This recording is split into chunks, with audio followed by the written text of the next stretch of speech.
Hello friends, मैं हूं Neetu Gupta, a spiritual life coach. तो हमारी भगवत गीता का 3rd चैप्टर चल रहा है, जिसके अब तक हम 26 वर्सेस को कवर कर चुके हैं। आज की वीडियो में मैं 31 तक के वर्सेस को कवर करने जा रही हूं और इनकी सारी डिटेल्स नीचे डिस्क्रिप्शन बॉक्स में आपके लिए अवेलेबल है। साथ ही पूरी प्लेलिस्ट का लिंक और प्रीवियस वीडियो का लिंक भी उसके अंदर आपको मिल जाएगा। तो जैसा कि हमें पता है, ये हमारा पूरा कर्मयोग चल रहा है और कृष्ण अर्जुन को सही कर्मों के बारे में समझा रहे हैं। लास्ट टाइम कृष्ण ने अर्जुन को बोला था कि मैं कर्मों से मुक्त होने के बावजूद अपना कर्म करता रहता हूँ, क्योंकि संसार में हर मनुष्य मेरा अनुसरण करता है और अगर मैं कर्म नहीं करूँगा या गलत कर्म करूँगा तो ये सब लोग भटक जाएंगे। तो इसलिए तुम भी सही कर्म करो। तो आगे कृष्ण अर्जुन को कहते हैं, अर्जुन, ये जितने भी कर्मों का कर्ता तुम अपने आप को समझ रहे हो, वास्तव में ये कर्म तुम नहीं कर रहे। तुम्हारी आत्मा अज्ञानता में आकर जब अपने आप को शरीर से आइडेंटिफाई करने लगती है तो वो खुद को इनके कर्ता समझ लेती है। लेकिन एक जो सेल्फ रियलाइज्ड पर्सन होता है वो इस बात को अंडरस्टैंड करता है और आत्मा को प्रकृति के 3 गुणों से और कर्मों से अलग रखकर ही हर चीज़ को देखता है और इनके साथ एंटेंगल नहीं होता। वहीं जो दूसरी तरफ एक अज्ञानी व्यक्ति है, वो खुद को इनका कर्ता समझकर इनके साथ अटैच हो जाते हैं और कर्मों से बंध जाते हैं। लेकिन एक बुद्धिमान व्यक्ति को चाहिए कि वो इन लोगों की बातों में ना आए, इनके साथ उलझे नहीं, इनके साथ उलझकर इनकी तरह ना बन जाए कि वो खुद भी अपने आप को मोह से और रिजल्ट के साथ अटैच कर ले। जो लोग खुद कुछ नहीं जानते वो तुम्हें भी कर्मों में फंसा देंगे। तो यहाँ पर कृष्ण एक और गूढ़ बात अर्जुन को समझाते हैं। तो ये वाले जो वर्सेस हैं ना, ये थोड़े से कंफ्यूजिंग हैं। कंफ्यूजिंग क्यों है? क्योंकि डुअल मीनिंग देते हैं। एक तरफ तो हमको कहा जाता है कि जो तुम करोगे वो पलट कर तुम्हारे पास आएगा, तुम ही रिस्पॉन्सिबल अपने कर्मों के लिए। और दूसरी तरफ हमको कहा जा रहा है कि तुम करता हो ही नहीं। तो मैंने भी कृष्ण से ऐसे ही बोला, कृष्ण, अगर मैं करता नहीं हूँ तो कौन है करता? और अगर करता मैं हूँ ही नहीं तो भाई ये law of cause and effect मेरी गर्दन क्यों पकड़ता है? भाई मैंने नहीं किया ना, 3 गुणों ने किए, तो मैं क्यों रिस्पॉन्सिबल हूँ इसके लिए? और ये कौन सा सिस्टम है? मतलब इस तरह से तो फिर कोई बुराई करेगा और कह देगा मैंने तो किया नहीं, मेरे गुणों ने किया है। तो मतलब क्या है ये? ऐसे लगता है कि बड़ा कॉन्ट्रडिक्शन है इसके अंदर। तो मुझे भी समझ नहीं आ रहा था क्या लिखवा दिया है तूने गीता के अंदर, ऐसा क्यों लिखा गया है? तो कृष्ण ने मुझे अपने तरीके से समझाया हर बार की तरह कि देखो, कंफ्यूज मत हो, पजल्ड मत हो, मैं समझाता हूँ।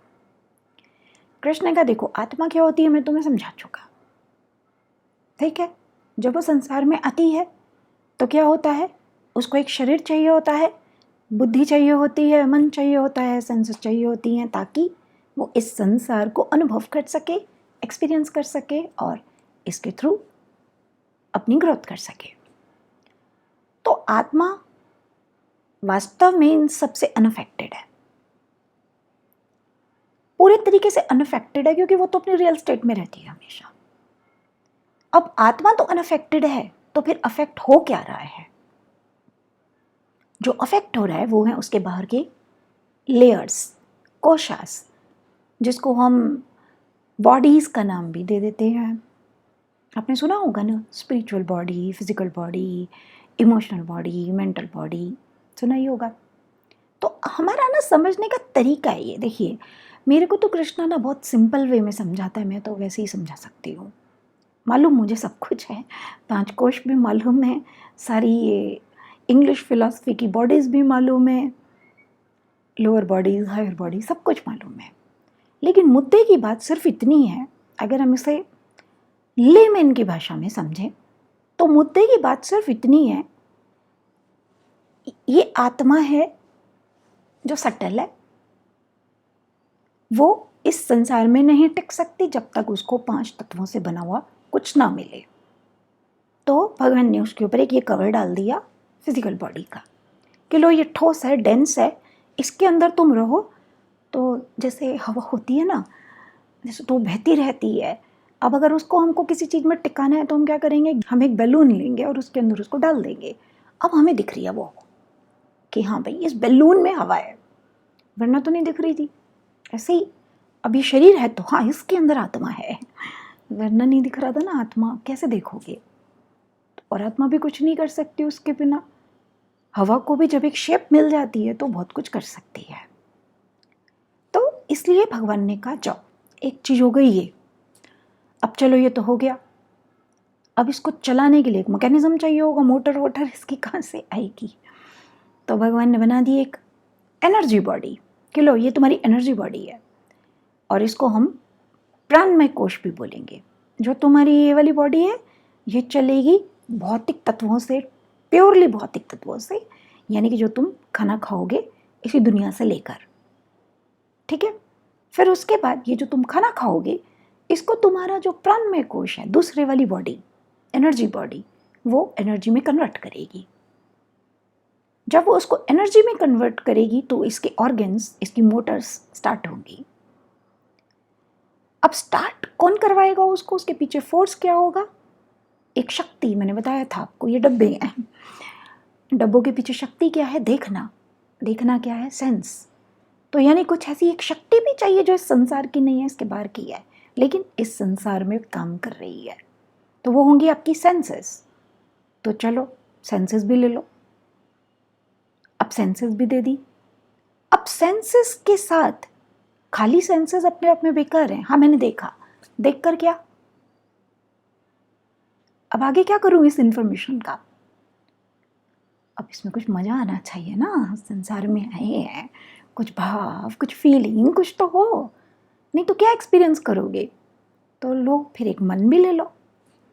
तो फिर एक मन भी दे दिया भगवान ने कि जाओ ये करेगा प्लेजर, सारे एंजॉयमेंट, दुख भुख सब इसी में रहेगा। तो वो भी ले लिया। अब जो वो देखती हैं सेंसेस, मन उसके अंदर एडिशन करता जाता है। हाँ ये अच्छा लगा, ये बेकार लगा, इसमें तो खूब मज़ा आया, इसमें बिल्कुल भी मज़ा नहीं आया, इससे तो मुझे ना रोने जैसा मन कर रहा है, इससे मुझे हंसी आ रही है। तो मन ने उसके अंदर एडिशंस कर दिए और ज़्यादा। अब चलो मन ने एडिशन भी कर दिए, अब आगे क्या, आत्मा को तो भाई ग्रो करना है ना। अब ये सेंसेस, मन, ये सब तो अपना काम करने लग गए, लेकिन कोई एक इनका बॉस भी तो चाहिए जो इन सबको कमांड्स करे, डिसीजन ले, इनको बताए कि तुम्हें क्या एक्शन करना है, क्या देखना है, क्या नहीं देखना, किस चीज़ में प्लेजर लेना है, किस में नहीं लेना, कैसा प्लेजर लेना है, कैसा नहीं लेना, एक सिचुएशन में सुख को डिफाइन करना है कि दुख को करना है। तो ये सारी बातें कौन करेगा, बुद्धि। तो भगवान ने कहा लो फिर एक बुद्धि भी ले लो। तो इस तरह से हमें काफ़ी सारी चीज़ें देकर तैयार कर दिया कि चलो बस अब बन गए तुम्हारे सारे कोश। अब तुम इन्हें चाहे बॉडी का नाम दो, कोश का नाम दो, जो मर्जी नाम दो। मुद्दे की बात यह है, तुम तो एक आत्मा हो, संसार को अनुभव करना चाहते हो, इसके लिए तुम्हें इन इन चीज़ों की ज़रूरत थी, मैंने दे दी। ठीक, यहाँ तक का रेडी हो गया। तो अब समस्या क्या आ रही है, समस्या तो ये आ रही है, आत्मा तो बेचारी चुपचाप अंदर कहीं भी बैठी हुई है, तो कॉन्शियसनेस है, हवा थोड़ी कुछ कर रही है, जो कर रहा है वो तो बाहर का बैलून कर रहा है, बाकी की चीज़ें मिल करके कर रही हैं। अब बुद्धि जिसने सारे डिसीजन लेने हैं, जो बॉस है सबकी, अब या तो वो आत्मा को सुन ले, वही जो कृष्ण कह रहे हैं, अगर मुझसे जुड़े रहोगे। भाई कृष्ण कौन है, हमारा आत्मन सेल्फ ही तो है, वो हमारा pure self, God, pure consciousness, आत्मा भी वही है। तो कृष्ण कहता है या तो तुम मेरे साथ जुड़ जाओ, मुझे सुनो, मेरी बातें मानो, श्रद्धा दिखाओ, विश्वास दिखाओ, सब करो, तो मैं तुम्हें भटकने ही नहीं दूंगा, मैं तुम्हें हर जगह गाइड कर दूंगा कि कहाँ पर तुम्हें क्या एक्शन लेना है, क्या डिसीजन लेना चाहिए, और उसके हिसाब से तुम कर्मों में फंसोगे ही नहीं। और या फिर तुम टोटली मुझे इग्नोर कर दो, निगलेक्ट करो, पहचानो मत, और अगर पहचानना है तो कुछ अज्ञानियों से पूछ कर पहचानो, जो तुम्हें मुझसे नहीं जाके किसी और से मिलवा कर आएंगे। तो दूसरी चॉइस है ये। जब तुम ऐसा करोगे तो क्या होगा, अब तुम्हें मैं नहीं दिख रहा, अब तुम्हें सिर्फ ये शरीर दिख रहा है, तुम्हें ये बुद्धि दिख रही है, हाँ बुद्धि है मेरे पास, तुम इसके अहंकार में आ रहे हो या लो फीलिंग में आ रहे हो, और मेरी बुद्धि तो कमज़ोर है, या मैं तो बहुत इंटेलिजेंट हूँ, सुपर जीनियस हूँ, कमेंट कर रहे हो इस चीज़ का। तो क्या हो रहा है, तुम अपने आप को अब इस शरीर से, इस शरीर ने जो रिश्ते बनाए, ये शरीर जो खाना खाता है, ये शरीर जो अपना पालन पोषण करने के लिए पैसे कमाता है, इन सब चीज़ों से अपनी पहचान करने लगे। तो क्या हुआ, अब तुम्हारी बुद्धि के जितने भी डिसीजन हैं वो उस पर बेस्ड हो गए, आत्मा से कट चुका। अब वो बाहर से जो उसके इंटरेक्शन हो रहे हैं उसके हिसाब से जिसको जो करना है करो। It's like all are out of control, all are in duality, all are influenced, deluded, कोई भी नाम दे दो आप इन्हें। अब जब आत्मा जो कि असली बॉस है, उसको तो कोई पूछता ही नहीं, भाई कौन हो तुम, टाटा बाय बाय, उसको नहीं जानते। अब हम किसको जानते हैं, ईगो सेल्फ को। और ईगो सेल्फ अपने आप को कैसे पहचानता है, बाहर की दुनिया से। बाहर की दुनिया क्या है, 3 गुणों से बनी हुई है। संसार के अंदर जो भी चीज़ है, क्योंकि प्रकृति के अंदर 3 गुण है, भगवान ने भी इसको बनाया तो ये 3 क्वालिटीज़ इसके अंदर डाली, जो हमारे आगे के चैप्टर्स आएंगे वहाँ मैं आपको क्लियर कर दूंगी। जब ये 3 गुण भगवान ने इस प्रकृति के अंदर डाले तो जो भी चीज़ प्रकृति में है, अब आत्मा पे तो इनका इफेक्ट है ही नहीं ना कोई भी, लेकिन जो आत्मा की बाकी चीज़ें भगवान ने दी उसको, जो डायरेक्टली इंटरेक्ट कर रही है इस संसार के साथ, वो ज़रूर इनसे प्रभावित होती है। तामसिक आदमी को हिंसा करने में मज़ा आता है, मांस वास ये सब खाने में मज़ा आता है, क्योंकि उसको कोई इसमें प्रॉब्लम नहीं लगती।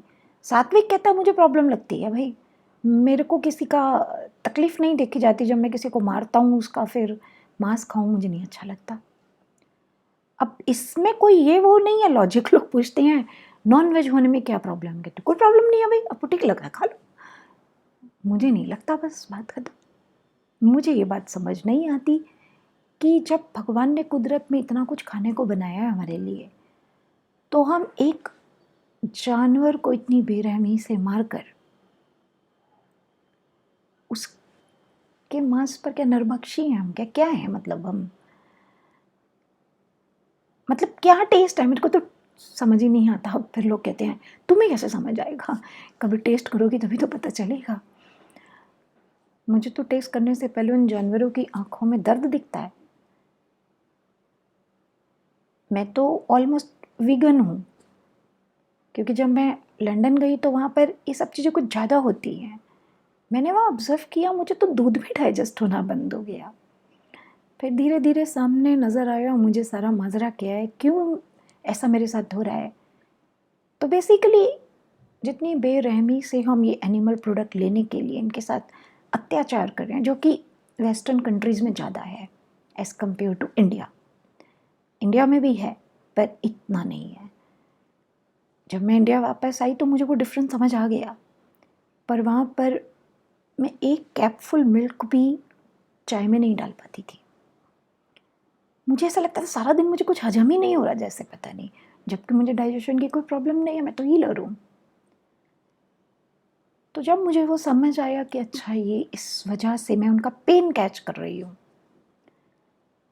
किसी को यूँ मार करके ऐसे, मतलब कैसे, मतलब आप ले सकते हो ना, मतलब हम इंसान हैं, कुछ दया भाव तो होना चाहिए ना हमारे अंदर। तो this is the difference basically. सात्विक आदमी ऐसे सोचता है कि भाई मैं कुछ और भी खा सकता हूँ जिसमें किसी का पेन शामिल ना हो। तामसिक कहेगा अरे मेरे को क्या लेना देना, टेस्ट आ रहा है भाई, इसमें भी टेस्ट आता है, इसमें भी आता है, मेरे को टेस्ट से मतलब है, कोई मरो तो मरो, जियो तो जियो, और क्या है उन्होंने तो वैसे भी मर जाना है एक दिन। उसके लॉजिक्स होते हैं। राजसिक दोनों को एंजॉय करता है, उसको तो बस भोग विलास में इन सब में ज़्यादा मजा आता है, तो ठीक है वो खा भी लेता है, नहीं भी खाता, वो ना तो सोच रहा है ना कुछ और है, वो सिर्फ जो उसको मज़ा आ रहा है वो किए जा रहा है। तो राजसिक तो वैसे ही लॉस्ट है, तामसिक उससे भी ज़्यादा लॉस्ट है। सात्विक थोड़ा थोड़ा अपनी फॉर्म में आने की कोशिश कर रहा है। दिस इज हाउ कि हमारे जितने भी डिसीजन है वो किस पे डिपेंड कर रहे हैं, हमारी बुद्धि, हमारी सेंसेस, हमारे माइंड की क्वालिटी पर। उनका झुकाव किधर है, कौन से गुण पर ज़्यादा है, तो उसी हिसाब से उनकी चॉइसेस होंगी। फिर सात्विक आदमी कहेगा मैं किसी को धोखा नहीं दूंगा क्योंकि ये गलत है, मेरे स्वभाव के अगेंस्ट है। राजसिक कहेगा अरे यार क्या है, कभी कभार थोड़ा सा झूठ वूठ बोल दिया तो तुम्हें पैसे तो मिल रहे हैं ना, खत्म फिर बात, क्या इतना सोच रहे हो, कौन आगे देख रहा है। और तामसिक कहेगा भैया मेरे को तो जो करना है वो मैं करके आऊँगा, तुम पागल हो जो पता नहीं क्या बातें करते हो, कुछ नहीं होता इस दुनिया के अंदर। तो this is how these three gunas affect us: quality of our mind, our intellect, our senses. तो in a way आत्मा इज नॉट रिस्पॉन्सिबल। तो कृष्ण यही कह रहे हैं, देखो तुम्हारी आत्मा रिस्पॉन्सिबल नहीं है, वो तो बेचारी चुपचाप अंदर बैठी है, उसको तो पूछ ही नहीं रहे ना तुम किसको पूछ रहे हो, ईगो सेल्फ को, उससे पूछ कर डिसीजन ले रहे हो। क्या करूं भाई, अब ईगो सेल्फ जिससे प्रभावित है वो तुम्हें क्या देता है, जाओ ये कर लो। तो आत्मा शुद्ध है, जिम्मेदार नहीं है, लेकिन आत्मा का जो पिंजरा है ना ये, इसके बाहर की केजेस हैं जिसके अंदर वो फंसी हुई है बेचारी, वो अशुद्ध हो गए हैं। इन्हें ही मैं हीलिंग से हील कराती हूँ। लोग पता नहीं हीलिंग को क्या समझते हैं, लोगों को लगता है शरीर के थोड़े बहुत दर्द निकल जाए तो हीलिंग है। वो बहुत माइनर चीज़ है। वो हीलिंग का एक्चुअली में मतलब होता है अपनी शरीर के सारे कोशों को पूरा क्लीन कर देना, जैसे आए थे दुनिया में वैसे बन जाओ, दैट इज हीलिंग। कि आत्मा दिखने लग जाए जो भी दिखती नहीं है बिल्कुल भी। तो आत्मा के सारे कोश मैले हो गए। अब क्योंकि ये सारे कोश मैले हो गए, आत्मा इसमें ट्रैप है, इसलिए law of cause and effect मजबूर करता है कि बार बार इन परिस्थितियों को एक्सपीरियंस करो। उसमें वो एक्चुअली आपको मौका दे रहा होता है कि जब तुम एक्सपीरियंस करोगे तो तुम्हारे पास अपॉर्चुनिटी है अपने इन कोशों को साफ करने की। अब जो समझदार इंसान है वो अपॉर्चुनिटी का फ़ायदा उठा लेता है, जो समझदार नहीं है वो अपने आप को और फंसा देता है। इसलिए कृष्ण कहते हैं मैं तुमको जो समझा रहा हूँ ना, ये समझा रहा हूँ, आत्मा मैली नहीं हुई, मैले हुए कोश।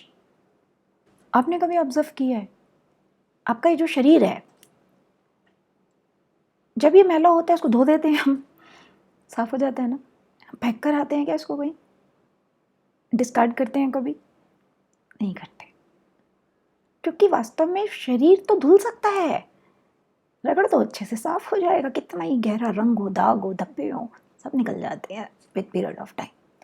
कुदरत ने हमें बनाया इस तरह से है कि हमारी लेयर्स पे लेयर्स बार बार रिजनरेट होती रहती हैं, तो जो अंदर के दाग धब्बे हैं वो निकल जाते हैं। इनफैक्ट जब आप एक हीलिंग प्रोसेस में आते हो तो आपके अंदर वैसे ही बहुत चेंजेस आ जाते हैं। आपको ऐसा लगता नहीं है कि मैं वही पुराने वाला पर्सन हूँ, मतलब फिजिकली भी आपके लुक्स में चेंजेस आते हैं। तो ये बात कृष्ण कहते हैं कि धुल जाता है ना शरीर, तो आत्मा के कोश भी साफ हो सकते हैं। इसलिए दुख मत मनाओ, शोक मत मनाओ, अटको मत इस चीज में, इनके सुख दुख के साथ अब तुम बंधो नहीं। अरे कल कभी कोई पाप हो गया था, हो गया भाई, अज्ञानता में थे, तामसिक गुण से प्रभावित थे, पर जब आज तुम्हें समझ आ गई कि मुझे इससे प्रभावित नहीं होना, मैं तो आत्मा हूं, तो मैं किसी भी वक्त अपने ऊपर काम करके अपने आप को इन दोषों से मुक्त कर सकता हूं। और जब मैंने मुक्त कर दिया तो अब अगर आपको कोई आपके पास्ट से जज कर रहा है तो उससे बड़ा मूर्ख इस दुनिया में कोई नहीं है। क्योंकि जब आप ट्रांसफॉर्म हो चुके, अब कोई आपको पुरानी आपकी स्टेट से जज किए जा रहा, 15 साल पहले तूने ये किया था मेरे साथ, आज तो मैं तेरा मर्डर करके हटूंगा। अरे 15 साल पहले वो इग्नोरेंस में था, 15 साल में उसके अंदर रियलाइजेशन आ चुका।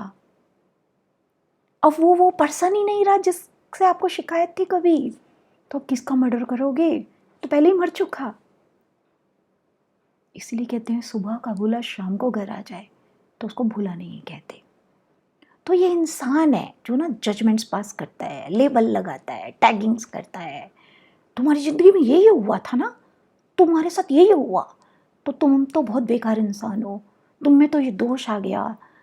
और फिर वो टैगिंग लगाकर सब जजमेंट पास करके उस इंसान को पूरी कोशिश करते हैं ऐसे दुख देते रहो, कुछ ना कुछ ऐसा बोलकर इसको हर्ट करते रहो कि ये इंसान अपने पास्ट से बाहर निकले ही नहीं। जो पास्ट ही खत्म हो चुका, जो इंसान ही बदल चुका, तो अब आप उसको क्या बार बार याद दिला रहे हो? भगवान का जो सिस्टम है वो ऐसे नहीं चलता, वो अलग चलता है, जैसा मुझे कृष्णा बताता है। मुझे तो कृष्णा ऐसे ही बताता है कि भाई तुम इस संसार में हो, तुमसे गलतियां होंगी। Of course this is not an excuse नहीं है ये कि ठीक है मैं तो संसार में हूं, करूंगा गलती। नहीं, गलती होगी पर गलती को समझो और उसको सुधारो। द मोमेंट वो सुधर गई और तुम बदल गए तो गलती खत्म। अब किसी को भी कोई अधिकार नहीं है तुम पर जजमेंट पास करने का, और अगर कोई कर रहा है फिर भी तो वो मूर्ख है, अज्ञानी है। उसकी बात का जरा भी दुख मत मनाओ, बुरा मत मानो, क्योंकि जिसके अंदर वास्तव में प्रकाश उतर जाता है ना, मैं तो अपने आप को ही देखती हूँ।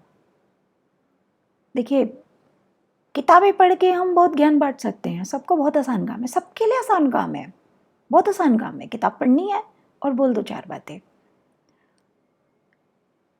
पर जब अंदर प्रकाश उतरता है ना तो खुद में बदलाव आता है, और ये बदलाव मैंने मुझ में देखा। मैं पहले से कहीं ज़्यादा फॉरगिविंग बन गई, पहले से कहीं ज़्यादा कंपैशनेट बन गई, मेरी अंडरस्टैंडिंग का लेवल बहुत ज़्यादा बढ़ गया पहले से। आज मेरे सामने वाला इंसान गलती भी करता है ना, जिन गलतियों पर पहले मुझे बहुत गुस्सा आ जाया करता था लोगों की, आज मेरा एटीट्यूड चेंज हो गया। आज मैं अपने आप को हमेशा ना दूसरे इंसान की जगह रख कर देखती हूँ कि अरे यार इसकी ये परिस्थितियाँ हैं, इसकी ये जर्नी रही, इस वजह से ही थोड़ा कड़वाहट में आ गया, कोई बात नहीं, जाने दो, माफ़ करो। अब ये एटीट्यूड हो गया, कल ये नहीं होता था। कल होता था तेरी हिम्मत कैसे हुई मुझे ये सब बोलने की, तेरे को इतना भी नहीं पता किससे क्या बात करनी चाहिए। आज लगता है, आज कोई अज्ञानी भी होता है ना तो लगता है इसके साथ उलझ के क्या फ़ायदा है, इसका भी टाइम तो आया नहीं कि ये तुम्हारी बातें समझ पाए, इसमें वो ज्ञान का प्रकाश ही नहीं है, तो ये कैसे समझेगा? तो जब ये समझेगा ही नहीं तो इससे उलझने का क्या फ़ायदा है? अभी क्या होता है ना, जब हम लोगों के बिलीव्स को झंझोड़ते हैं ना तो बहुत से लोगों को तकलीफ़ होती है तो मुझसे तो तकलीफ़ हो लोगों को जायज़ है, नेचुरल बात है, मुझे पता है ये बात पहले से।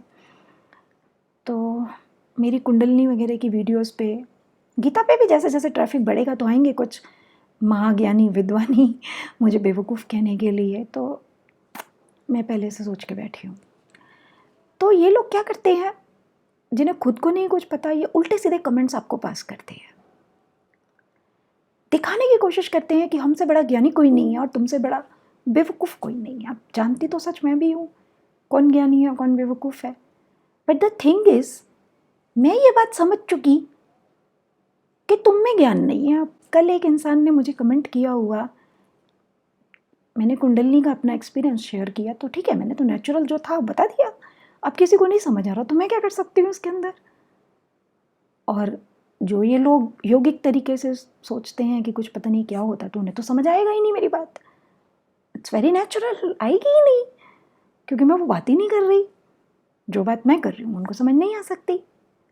तो वो कमेंट करके मुझे कहते हैं कर्मा तो कोई ख़त्म ही नहीं कर सकता जी, ये तो पागल है, पता नहीं क्या बोल रही है।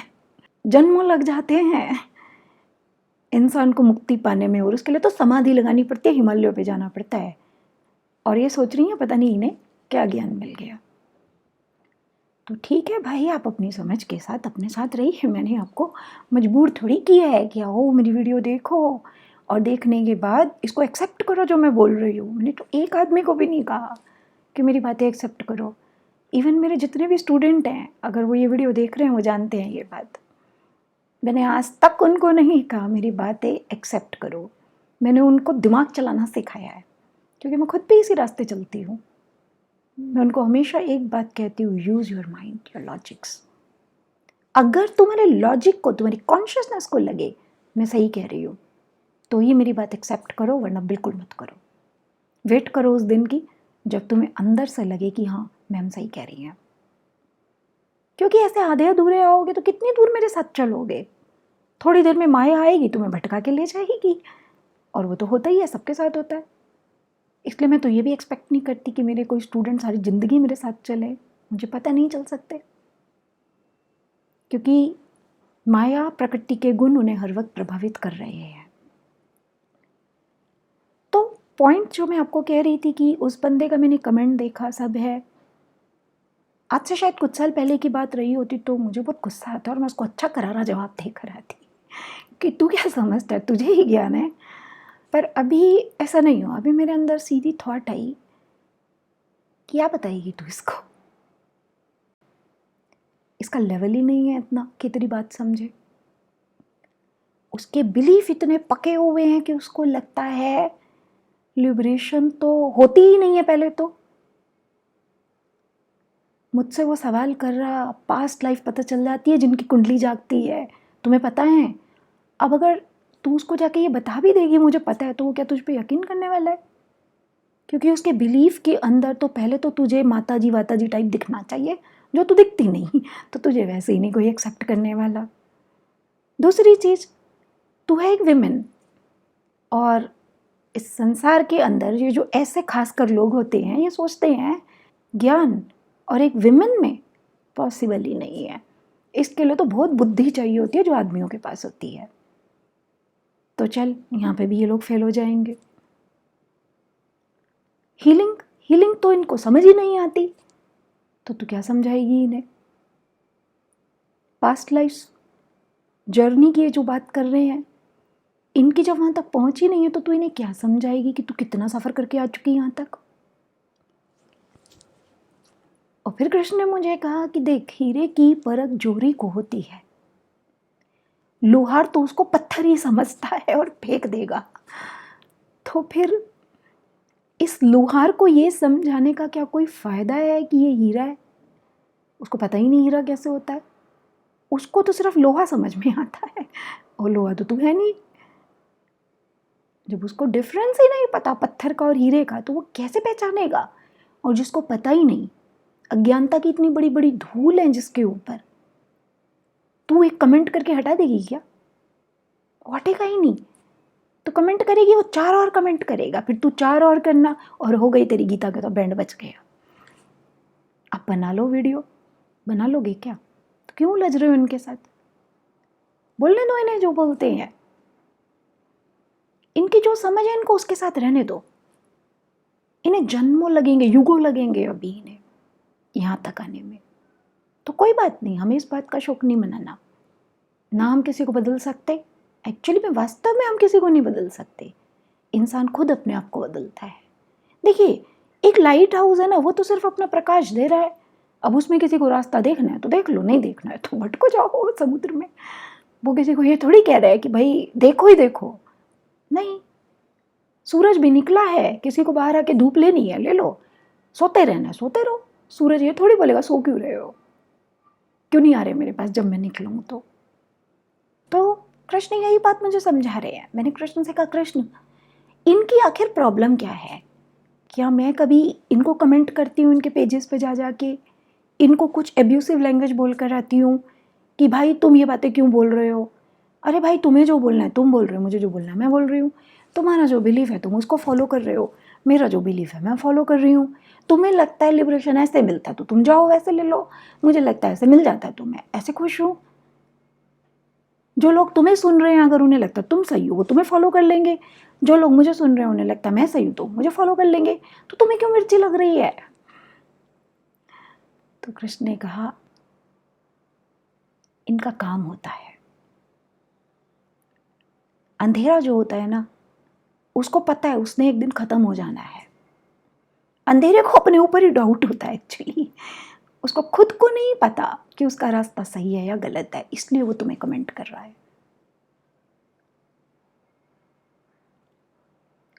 और ये कमेंट की बात नहीं, तुम्हें एग्जाम्पल दे रही हूँ आपको, बात है जिंदगी की। आपकी जिंदगी में ना, जानते हैं सबसे बड़ा चैलेंज क्या है आपके लिए? आपके लिए सबसे बड़ा चैलेंज है जब आप इवॉल्व हो, आप बातें समझ सकते हो, स्पिरिट से कनेक्ट होते हो, और आपको रहना पड़ता है अनइवॉल्व्ड लोगों के बीच में, और वो भी जब आपको ये भी नहीं पता ठीक से कि मैं इवॉल्व्ड हूँ और ये इवॉल्व्ड नहीं है। और जब वो लोग एज की वजह से, रिश्ते की वजह से, किसी भी वजह से आपको कंट्रोल करते हैं, मैं मानती हूँ this is the real hello in this life. This is the most difficult challenge for a person. इसलिए कृष्ण बोल रहे हैं ये अज्ञानी है, ये टांग अड़ाएंगे तुम्हारे काम में, और तुम इन्हें समझा नहीं सकते, कोई भी नहीं समझा सकता इन्हें, क्योंकि ये स्टेजेस होती हैं एक एक एक पेटल की तरह से, एक एक एक लेयर की तरह से। जैसे जैसे खुलता जाता है हमारी कॉन्शियसनेस बढ़ती जाती है, हमारी अंडरस्टैंडिंग बदलती जाती है, हम अब सवाल करना स्टार्ट कर देते हैं। तो छोड़ दो उनको उनके हाल पर, और तुम उनकी बातों में आकर वो मत करो जो वो कर रहे हैं, क्योंकि ये तुम्हें प्रॉब्लम देंगे। स्पिरिचुअलिटी का चैलेंज ही यही है। जिस संसार में हम रह रहे हैं, हम तो चाहते हैं लोगों से जुड़ें, उन तक सही बातें पहुंचाए, लेकिन ये जो ऐसे वाले लोग होते हैं ना, ये अपने बिलीफ तो बदलते नहीं, और जो दूसरा आदमी को ये हटकर बात कह रहा है ना, तो उसको भी नहीं बोलने देना चाहते। तो दैट इज अ चैलेंज, लेकिन आपके साथ पूरा यूनिवर्स होता है। आपको बस ये बात समझनी है कि मेरे साथ यूनिवर्स है, मेरे साथ कृष्णा है, इसलिए मैं तो मेरा कर्म करती रहती हूँ चुपचाप, क्योंकि मुझे कृष्ण ने यही बताया है, अपना कर्म करती रहो, छोड़ दो इन्हें, जो ये करते हैं इन्हें करने दो। इनसे उलझने का, इनसे बहस करने का, इनको एक्सप्लेनेशन देने का भी कोई फायदा नहीं है, क्योंकि इनका लेवल ही नहीं है कि तुम्हारी बातें समझ पाए। और जिसका है वो समझ जाएगा, उसको तुम्हें कुछ एक्सप्लेन करने की जरूरत नहीं है। तुम अपना कर्म करो और फोकस उन पे रखो जो तुम्हें समझ पा रहे हैं। तो एक डिफरेंस होता है एक अज्ञानी और ज्ञानी इंसान के बीच का। वो इस बात को अंडरस्टैंड करता है कि मैं आत्मा हूँ और मैं मैला नहीं हुआ, मेरे कोश मैले हुए हैं, तो जो कोश मैले हुए हैं उन्हें तो मैं कभी भी साफ कर सकता हूँ। आगे कृष्ण ये भी कहते हैं कि परेशान नहीं हो, तुम्हारे कोश मैले हो गए, मैं समझता हूँ तुम्हारी बुद्धि इन गुणों के प्रभाव में आकर सही गलत नहीं देख पा रही, लेकिन तुम अपना ध्यान मुझ में लगा दो, मुझसे जुड़ जाओ, मैं दिखा दूंगा तुम्हें सब कुछ। अब लोग ना मुझसे टेक्निक पूछते हैं, मैम ग्रोथ की टेक्निक क्या है? मेरे को ना एक्चुअली समझ ही नहीं आता, क्योंकि मैंने जिस तरह से ग्रोथ की है ना, मेरा रास्ता अलग था ज़रा। मेरा जो रास्ता था कि समर्पण, प्रेम, विश्वास, त्याग, मैंने ना इन 4 भावों से जो भी पाया वो पाया है। मैंने कृष्णा से पहले प्रेम किया, फिर विश्वास किया, विश्वास में उसके ऊपर सब छोड़ना शुरू किया, फिर मेरे अंदर श्रद्धा और ये सब जागने लगी, और इतनी बढ़ने लग गई कि मैं बड़ी बड़ी चीज़ें उस पर छोड़ने लग गई। और आज की तारीख में मैं क्लियरली सुन पाती हूँ कृष्ण मेरे अंदर क्या बोलता है, मुझे क्या करने को कह रहा है। कभी मैंने ना किया ही नहीं उसकी किसी बात को, वो जो कहता है करना ही है बस। वो वैसे भी मुझे नो ऑप्शन मोड में डालकर रखता है, फोर्स नहीं है, ये तो हमारी आपसी अंडरस्टैंडिंग है। मैंने ही कहा है इस मोड में डालो मुझे, क्योंकि मुझे तुम्हें ही सुनना है। मुझे आज भी वो अपना दिन एक याद है जब मैंने रेकी का अपना फर्स्ट इनिशिएशन लिया था। अगर मेरे रेकी मास्टर इस वीडियो को देख रहे हैं तो उन्हें भी याद होगा। जब मैंने अपना फर्स्ट इनिशिएशन लिया था, मुझ में इतनी समझ नहीं थी उस समय, बहुत थोड़ा इनोसेंट टाइप की, अलग टाइप की थी। तो बहुत चेंजेस आने लगे मेरी लाइफ के अंदर। और कृष्ण को तो मैं तभी से मानती थी, उसी ने ही दिलाया था वो इनिशिएशन। तो मैंने उनसे कहा, उनको सब गुरुजी कहते हैं, मैंने कहा गुरुजी ये क्या हो रहा है मेरे साथ? तो उन्होंने कहा चिंता मत करो, मैं मेडिटेट करके ध्यान लगा के बताता हूँ। वो खुद भी क्योंकि कृष्ण को बहुत मानते हैं। तो उन्होंने कहा बस ऐसे समझ लो कृष्ण तुम्हें अपनी तरफ खींच रहा है। मैं तो घबरा गई, मैंने कहा इसका क्या मतलब है? कृष्ण अपनी तरफ खींच रहा मतलब मुझे घर बार छोड़ना है क्या? संन्यास वन्यास लेना है? क्योंकि ऐसे ही तो सुना था हमने कि ये होती है स्पिरिचुअलिटी। तो उन्होंने कहा नहीं, तुम्हें घर बार कुछ नहीं छोड़ना है, बस कृष्ण तुम्हें खुद बताएगा। और फिर धीरे धीरे कृष्ण ने बताना शुरू किया। आज मैं उस बात का मतलब समझ पाती हूँ। खींच लिया उसने अपनी तरफ मुझे, इस तरह से खींच लिया कि अब मैं तो खैर जाना ही नहीं चाहती कहीं और, संभव भी नहीं है अब कहीं और जाना। क्योंकि इतना प्यार, इतना सुख, इतना सब है उसके पास, तो वो पूरी दुनिया में किसी के पास नहीं था। सारी दुनिया देख ली मैंने, किसी के पास नहीं था जो कृष्ण के पास है। तो उसको तो छोड़ के मैं वैसे ही नहीं जाना चाहती। इसलिए वो जो करने को कहता मैं करती जाती हूँ, क्योंकि मुझे पता है किसी भी चीज़ में वो मेरा बुरा नहीं कर रहा, हर चीज़ में मेरा अच्छा ही कर रहा है। तो देखिए मैंने तो ऐसे ही पाया है कृष्ण को, उससे बातें करके धीरे धीरे धीरे धीरे उससे जुड़ती चली गई तो सारा ज्ञान तो मेरे अंदर कृष्ण ने उतारा है। मैं साफ बात बोलती हूँ। लोग कहते हैं गुरु को क्रेडिट भी दे दो मैडम कभी। अब मैं कहती हूँ भाई ठीक है, मैं मानती हूँ मुझे बाहर से लोग मिले, लेकिन जिसे ज्ञान उतारना कहते हैं वो तो कृष्ण ने उतारा है, तो क्रेडिट तो कृष्ण को ही दूंगी ना। तो वो तो मैं हर जगह देती हूँ, कहाँ नहीं देती। इसका मतलब ये थोड़ी है कि जो फिजिकल लेवल पर, अभी मैंने गुरुजी की बात की, बहुत है ऐसे लोग जिनके थ्रू मुझ तक कुछ कुछ चीज़ें तो पहुँची है ना। उनके थ्रू चाहे भगवान ने मुझे इनिशिएशन दिए, जो भी दिया, मैं सबका सम्मान करती हूँ। क्योंकि हर एक इंसान ने, हर एक टीचर ने मेरे इस ग्रोथ के अंदर किसी ना किसी तरह से कंट्रीब्यूट जरूर किया है। तो ऐसा नहीं है कि मैं उनका सम्मान नहीं करती, बहुत करती हूँ। मेरे मन में बहुत आदर है उन सब के लिए। लेकिन जो एक, जिसे हम गुरु, असली गुरु कहते हैं, वो मेरा कृष्ण ही है। मैं उसकी जगह किसी और को नहीं दे सकती। तो कृष्ण यही बात बोल रहा है कि मुझसे जुड़ जाओ। अब मुझसे जुड़ने का मतलब ये नहीं है संसार त्याग दो, जैसा मैंने आपको बताया। संसार में रहकर ही जुड़ना है उससे। ये संसार त्याग दो भी कुछ अज्ञानी लोगों ने हमें बोला है। कृष्ण ने मुझे कभी नहीं कहा संसार त्यागो। मैं तो ये वीडियो पे बना रही तो कृष्ण के कहने पे बना रही हूँ, मैं नहीं बनाना चाहती थी।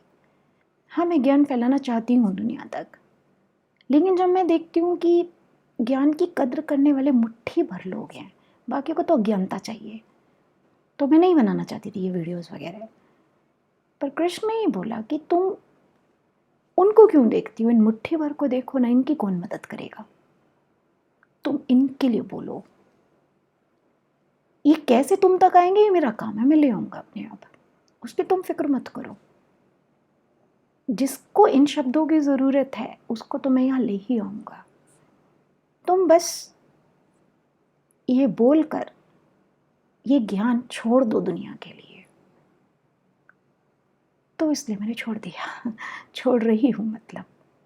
तो बहुत कनेक्शन है मेरा इन वर्सेस के साथ, क्योंकि जहाँ कृष्ण आ जाता है तो मैं थोड़ी भावुक हो जाती हूँ। तो आप भी कृष्ण के साथ जुड़िए, वो खुद ही आपको इस माया से निकाल देगा। त्याग बस वो उन्हीं चीज़ों के कराएगा जो आपके लिए सही नहीं है, जो आपको छोड़ देनी चाहिए। यकीन मानिए आपको वो कभी भी टॉर्चर नहीं करता। मुझे तो आज तक नहीं किया, कभी भी टॉर्चर नहीं किया। हमेशा हाथों में रखा है, गले से लगा के रखा है। जितना प्यार कृष्ण देता है दुनिया में कोई दे ही नहीं सकता।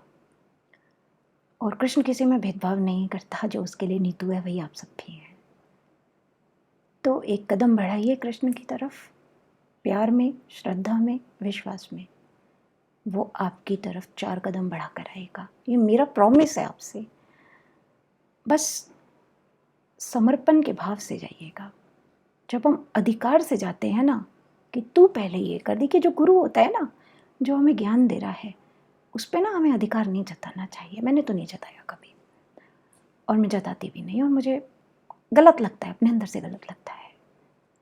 हम कुछ लेने जा रहे हैं, हमारे अंदर लेने का भाव होना चाहिए, समर्पण होना चाहिए, त्याग होना चाहिए हमारे अंदर। गुरु के लिए सम्मान होना चाहिए आंखों में, मन में।